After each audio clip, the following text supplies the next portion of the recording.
Hi, I'm Jane Ellen. Welcome and thank you so much for coming today to help celebrate Ron's life. One of the things that Ron promised me when I married him was I would never have to speak, but today is a special occasion. And before I introduce to you my wonderful family, I would like to tell you a little bit about Ron that maybe you might know or you might not know. Ron and I met in Chicago. He was with Leo Burnett Advertising Agency. He made just a little over $5,000 a year. We thought we were in the money. I was with the airlines, and the rest was history. We were like Mutt and Jeff from then on.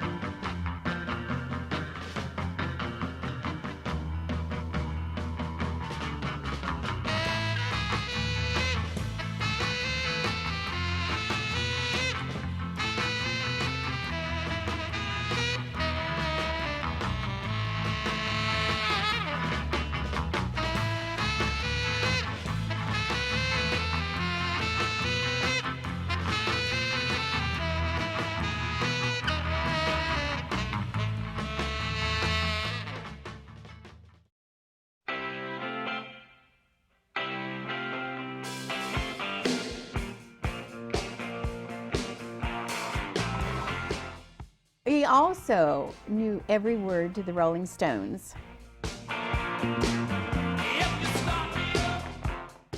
He was tone deaf and couldn't carry a tune, but he did sing a lot of music. Ron and I, when we met in Chicago, we had a wonderful life, and I've got some great memories of him. We'll always have them. Together, Ron and I raised a wonderful family. On my right, this is our baby. He's not a baby any longer, but this is Stephen. The next is Douglas. And then this is our great daughter-in-law, Jennifer. This is Lexi. We sometimes call her Sweetie. And Max, that's our little sugar bear. And then Bradley, he's our oldest. He loved his music. He loved the Beatles, the Rolling Stones, and Dick Dale. Since we were little, I mean, you would always see Mom and him dancing in the living room. We might be supposed to be in bed, but we would always sneak out, Bradley and I, and kind of get the touch of the Rolling Stones music in our blood. I became a classic rock fan myself, so it's Dad. You'd always Mustang Sally around the town, so it was fun. He was a great communicator, and he had a memory like none other. He would remember everybody's name, everybody he met. He was generally interested in that person, their family, and everything about them. Growing up, watching my dad and his career, he was always he always liked the underdog. You know, he always liked to take a small TV station and raise it up, you know, get the ratings going. And that was one of his passions, along with racing and Rolling Stones. Like, he just loved to be in the game, and it was just, you know, he was in the moment, and he just loved to, you know, make things the best. And if he wasn't the best, he would try hard and just, you know, hammer it out. Fight, yeah. Fight. He didn't like being the underdog, but if he was, he would always make sure he wouldn't finish that way. He'd always finish on top somehow. I think Ron's enthusiasm started when he was in college. The Sigma Chi brothers were like brothers to him.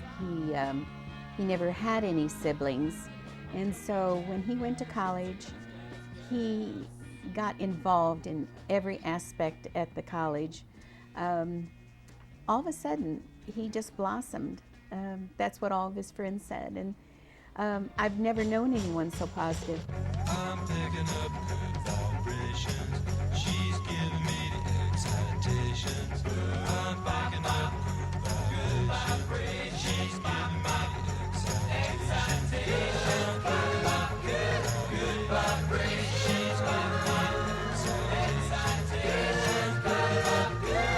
Good vibrations. We made a bet one time. I wanted to go to cooking school.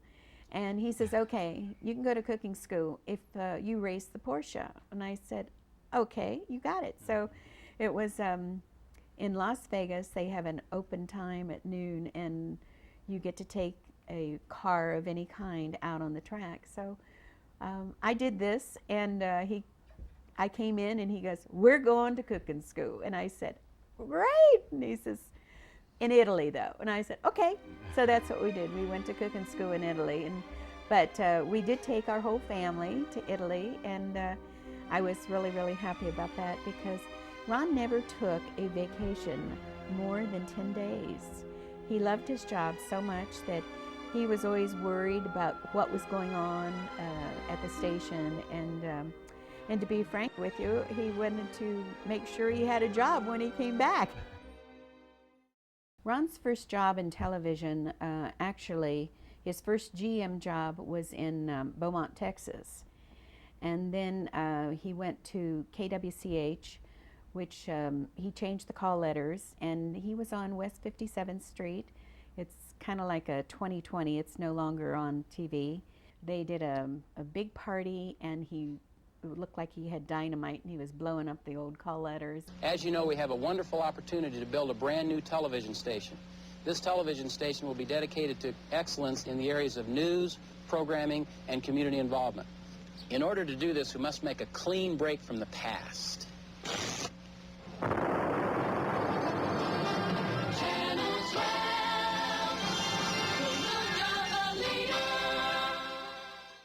He renamed it KWCH, and it was like for the look of the leader, and he was a look of a leader.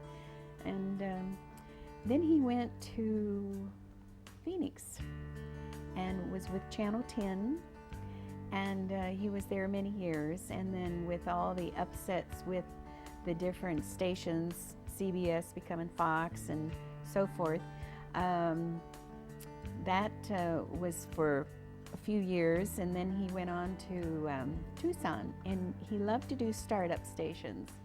And he was part owner and general manager in the Tucson station. It was a WB. And then Mr. London, Jack London, called him up and said, let's do this deal. And he said, okay. So he's been with KAZ TV in the Phoenix, Prescott area ever since. He was just the type of person that loved his job so much that, and he believed in television, that I don't think he would have ever left. Ron's memory will live on for quite some time. 2 high school seniors will be receiving each year a scholarship to Maricopa County Community College in the television business. And he would be quite happy with that because he loved to help kids. I think Ron would like to be remembered as probably being an energetic person, full of life and loving life. He felt that his positive attitude was probably the most important thing to him.